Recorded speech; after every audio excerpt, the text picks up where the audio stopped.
Haleluya, puji Tuhan. Salam sejahtera Bapak Ibu, Saudara-saudari, keluarga GPD LSAD Magelang. Tuhan Yesus memberkati. Kembali hari ini kita akan bersama-sama belajar firman Tuhan yang saya ambil dari kitab 2 Raja-Raja pasal yang ke-15 ayat 1 sampai yang ke-5. 2 Raja-Raja pasal yang ke-15 ayat 1 sampai yang ke-5 saya akan membacakannya. Demikian bunyi firman Tuhan. Dalam tahun ke-27 zaman Yerobeam Raja Israel, Asaria anak Amasya Raja Yehuda menjadi raja. Ia berumur 16 tahun pada waktu ia menjadi raja. Dan 52 tahun lamanya ia memerintah di Yerusalem. Nama ibunya ialah Yekolia dari Yerusalem. Ia melakukan apa yang benar di mata Tuhan, tepat seperti yang dilakukan Amasya ayahnya. Namun demikian, bukit-bukit pengorbanan tidaklah dijauhkan. Bangsa itu masih mempersembahkan dan membakar kurban di bukit-bukit itu. Maka Tuhan menimpakan tulah kepada raja, sehingga ia sakit kusta sampai hari kematiannya, dan tinggal dalam sebuah rumah pengasingan. Dan Yotam anak raja mengepalai istana dan menjalankan pemerintahan atas rakyat negeri itu. Puji Tuhan, Bapak Ibu Saudara yang dikasihi Tuhan. Renungan firman Tuhan hari ini saya beri tema satu kesalahan Asaria. Satu kesalahan Asaria. Ada peribahasa yang mengatakan, karena nila setitik, rusak susu sebelanga. Peribahasa ini dipakai untuk menggambarkan bahwa satu kesalahan bisa merusak seluruh hal-hal baik yang dilakukan. Memang hal ini sepertinya tidak adil. Ada banyak hal yang baik yang sudah dilakukan. Dengan hanya satu kesalahan saja, maka semua hal baik yang sudah dilakukan menjadi rusak.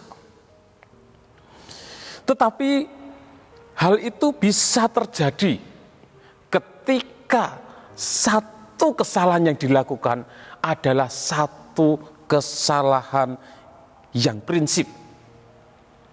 Satu kesalahan yang dilakukan adalah satu kesalahan yang fatal, maka akan merusakkan seluruh kebaikan yang sudah dilakukan. Inilah yang terjadi pada pemerintahan Asaria, Raja Yehuda. Kita sudah membaca di dalam 2 Raja-Raja pasal yang ke-15. Asaria menjadi raja pada usia yang ke-16 tahun. Dan dia memerintah Israel, memerintah Yehuda selama 52 tahun. Itu dicatat di dalam ayat yang kedua. Dan dari sekian banyak raja-raja yang memerintah di Israel, Asaria merupakan salah satu raja yang dianggap benar di mata Tuhan. Dalam ayat yang ketiga dikatakan, ia melakukan apa yang benar di mata Tuhan, tepat seperti yang dilakukan Amasya ayahnya. Jadi Raja Asaria melakukan apa yang benar di mata Tuhan, melakukan hal-hal yang baik. Tentunya dengan dia melakukan hal-hal yang baik, melakukan hal-hal yang benar. Dia seorang pemimpin yang menjadi teladan yang baik. Ketika orang-orang Israel, rakyat Israel melihat Raja Asaria bahwa dia mencari Tuhan, dia melakukan yang benar di mata Tuhan, maka dia menjadi teladan yang baik. Namun sangat disayangkan, Asaria dia melakukan yang benar di mata Tuhan. Dia melakukan hal-hal yang baik. Tentu kehidupannya menjadi teladan yang baik. Tetapi satu kesalahan yang dia lakukan, kesalahan yang fatal, yaitu dicatat di dalam ayat yang keempat. Dia tidak menjauhkan bukit-bukit pengorbanan dari tengah-tengah Israel. Ayat yang keempat bagian A dikatakan, namun demikian bukit-bukit pengorbanan tidaklah dijauhkan. Asaria seorang yang melakukan hal yang benar di mata Tuhan, melakukan hal-hal yang baik, tetapi sebagai seorang raja, seorang pemimpin, dia tidak membuang, tidak menghancurkan, tidak merobohkan tempat-tempat penyembahan berhala. Dia tidak menjauhkan bukit-bukit pengorbanan dari tengah-tengah umat Israel. Dan penyembahan berhala tetap terjadi di Israel. Dicatat di dalam ayat 4 bagian B dikatakan, bangsa itu masih mempersembahkan dan membakar korban di bukit-bukit itu. Asaria seorang raja yang melakukan yang benar di mata Tuhan, menjadi teladan yang baik. Tetapi satu kesalahannya, dia tidak menjauhkan bukit-bukit pengorbanan dari tengah-tengah bangsa Israel. Dia melakukan apa yang benar, melakukan apa yang baik, tetapi sebagai seorang raja, sebagai seorang pemimpin yang punya otoritas, yang punya kuasa, dia tidak melarang umatnya menyembah kepada berhala, beribadah di bukit-bukit pengorbanan. Seharusnya dia melakukan yang benar, melakukan yang baik di mata Tuhan. Dia juga menjauhkan bukit-bukit pengorbanan. Dia melarang orang-orang Israel untuk mempersembahkan korban di bukit-bukit pengorbanan. Seharusnya dia melarang orang-orang Israel untuk beribadah kepada berhala-berhala. Namun tidak demikian.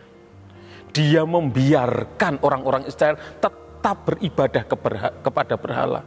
Dia membiarkan orang-orang Israel tetap pergi ke bukit-bukit pengorbanan, mempersembahkan korban persembahan di sana. Asaria melakukan apa yang benar di mata Tuhan, melakukan hal-hal yang baik. Dia beribadah kepada Tuhan, tetapi dia tidak membawa bangsa Israel untuk beribadah kepada Tuhan, untuk melakukan yang benar, untuk melakukan hal-hal yang baik seperti yang dia lakukan. Dan atas kesalahannya tersebut, dia tidak menjauhkan bukit-bukit pengorbanan, tidak menghancurkan, tidak merobohkan bukit-bukit pengorbanan. Asaria membiarkan rakyat Israel tetap beribadah kepada berhala. Asaria membiarkan orang-orang Israel pergi ke bukit-bukit pengorbanan, mempersembahkan korban di sana. Asaria membiarkan orang-orang Israel tidak beribadah kepada Allah yang benar. Atas kesalahannya tersebut, maka Tuhan mendatangkan hukuman. Asaria mendapat hukuman, menderita kusta hingga kematiannya. Dalam ayat yang kelima dikatakan, maka Tuhan menimpakan tulah kepada raja sehingga ia sakit kusta sampai hari kematiannya dan tinggal dalam sebuah rumah pengasingan. Itulah yang dialami oleh Raja Asaria. Itulah yang terjadi dalam kehidupannya. Dia melakukan yang benar di mata Tuhan. Dia melakukan hal-hal yang baik. Tetapi satu kesalahannya, dia tidak menjauhkan bukit-bukit pengorbanan. Dia tidak menghancurkan, merobohkan tempat-tempat penyembahan berhala. Dia membiarkan orang-orang Israel tersesat, tetap beribadah kepada berhala, mempersembahkan korban-korban di bukit-bukit pengorbanan. Bapak, Ibu, Saudara yang dikasihi oleh Tuhan, belajar dari kesalahan yang dilakukan oleh Raja Asaria. Kita tidak cukup hanya melakukan yang benar. Kita tidak cukup hanya melakukan yang baik. Tetapi kita sebagai umat-umat Tuhan, kita harus menyingkirkan hal-hal yang tidak berkenan kepada Tuhan.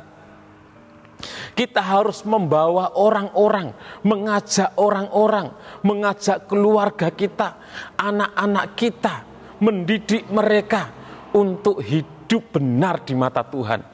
Bukan cukup kita saja, tetapi kita harus mengajar, mendidik anak-anak kita, orang-orang di sekitar kita, untuk bersama-sama melakukan apa yang benar di mata Tuhan, untuk melakukan hal-hal yang baik. Dan ketika ada orang-orang yang melakukan kesalahan, mungkin anak kita, anggota keluarga kita, teman kita, kita harus menegur mereka. Kita harus memberi peringatan kepada mereka, memberitahu mereka. Jangan seperti Asaria ketika rakyat Israel beribadah di bukit-bukit pengorbanan, dia tetap membiarkan, dia tidak melarang, tidak menegur, sehingga dia mengalami penghukuman Tuhan. Kita harus hidup benar di mata Tuhan, melakukan hal-hal yang baik. Kita juga harus mengajak orang-orang untuk hidup benar. Kalau ada yang salah, kita harus menegur mereka supaya mereka juga hidup benar. Kalau kita sudah menegur, kita sudah mengajak, tetapi mereka tetap hidup di dalam kesalahan, mereka tidak mau, itu bukan lagi tanggung jawab kita. Yang penting kita sudah mengajak mereka, sudah menegur mereka, berusaha membawa mereka untuk melakukan apa yang benar di mata Tuhan. Puji Tuhan, Tuhan Yesus memberkati. Terima kasih Bapak Ibu Saudara telah mengikuti renungan 79. Kiranya dapat menjadi berkat bagi kita semuanya. Bapak Ibu Saudara yang ingin didoakan untuk pokok doa tertentu, atau Bapak Ibu Saudara yang ingin menyampaikan kesaksian pribadi, kesaksian mujizat kesembuhan, kesaksian mujizat pemulihan di dalam keluarga, dan lain sebagainya. Bapak Ibu Saudara dapat menyalurkan melalui chat WhatsApp di nomor 0813 2742 0088. Tuhan Yesus memberkati. Mari kita berdoa. Terima kasih Tuhan Yesus buat kasih kemurahan-Mu. Kembali hari ini kami dapat kembali mendengarkan firman-Mu Tuhan, yang mengajarkan kepada kami Tuhan, tidak cukup kami hanya melakukan apa yang benar di mata-Mu, tidak cukup kami hanya melakukan hal-hal yang baik, tetapi kami harus membawa orang-orang untuk hidup benar. Kami harus menegur orang-orang yang melakukan kesalahan, mengingatkan mereka Tuhan. Itu menjadi tanggung jawab kami Tuhan, sehingga kami boleh menjadi anak-anak-Mu yang hidup berkenan di hadapan-Mu. Kami bersyukur untuk penyertaan-Mu bagi sekolah Pantekosta, baik kelompok bermain Gloria, TK Pantekosta, SD Pantekosta, SMP Pantekosta Tuhan. Berdoa bagi persiapan tahun ajaran yang baru, bagi guru yang ada, karyawan, dan siswa-siswa yang ada. Tuhan memberkati mereka semuanya, sehingga setiap proses belajar mengajar dapat berjalan dengan baik, dengan lancar Tuhan. Nama-Mu dipuji dan dipermuliakan. Kami juga berdoa bagi umat-umat-Mu yang sedang mencari pekerjaan Tuhan. Di dalam nama Tuhan Yesus Kristus, biarlah Engkau membuka jalan, Engkau menolong Tuhan. Engkaulah sumber pengharapan kami, sumber pertolongan kami Tuhan. Engkau berikan pekerjaan kepada orang-orang yang membutuhkan pekerjaan. Biarkanlah kami, keluarga GPDI LSAD Magelang, mendengar kegirangan dan sukacita. Hapuskanlah segala kesalahan kami. Dalam nama Tuhan Yesus Kristus kami berdoa bersyukur. Haleluya. Amin.